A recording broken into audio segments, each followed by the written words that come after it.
இவன் சொல்லி கொடுத்து இந்த பிள்ளைகளாம் உருப்படுறதா? பேசுவாங்களா பேச மாட்டாங்களா? அப்ப என் மனசு என் கால் படவே பேசுவேன். வீதியில போகணும் நீங்களே பேசிக்கிட்டு இருப்பீங்க, நீங்க தெரிஞ்சோ தெரியாமலோ பேசுவீங்க.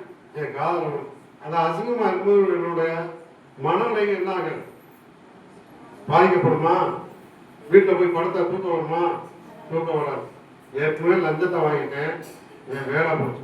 இமீடியட்டா ஜெயிலுக்கு போயிட்டு வந்து எஃப்ஐஆர் போட்டாலே சஸ்பெண்ட் பண்ணி தான் ஆகணும். அரசு முடியிருக்கலாம்.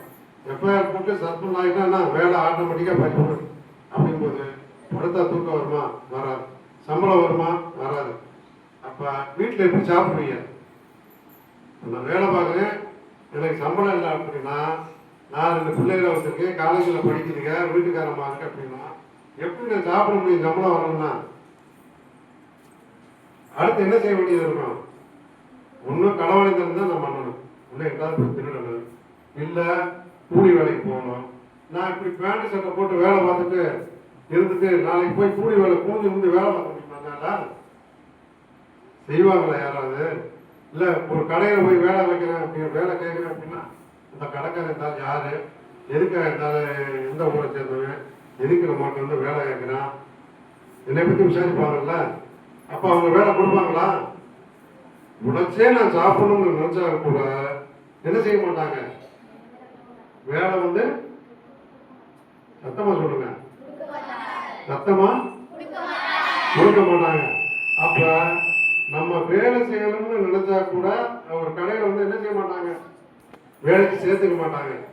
அப்போ போற இடத்துல அசிங்கமாகவும் இருக்கும், வருமானமும் வராது.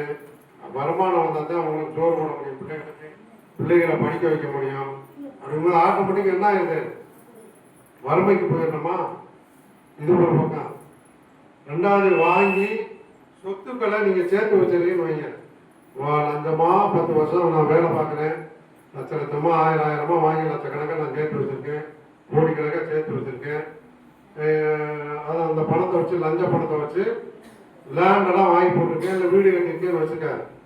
அப்படி அந்த சொத்துக்களை பூரா என்ன செஞ்சுருவாங்க தெரியுமா? கேஸ் போட்டா நோட்டி எடுக்க ஆரம்பிச்சிருவாங்க.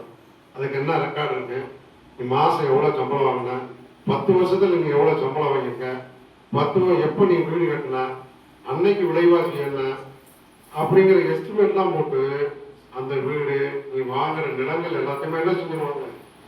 சீஸ் பண்ணி கோர்ட்டில் போய் ஒப்படைச்சிருவாங்க. அப்போ லஞ்ச பணத்தில் வந்த பணம் வாங்கின சொத்து வந்து நிச்சயமா நம்ம கையில் அரசு சொத்தை மாற்றிடுவாங்க ஆட்டோமேட்டிக்காக.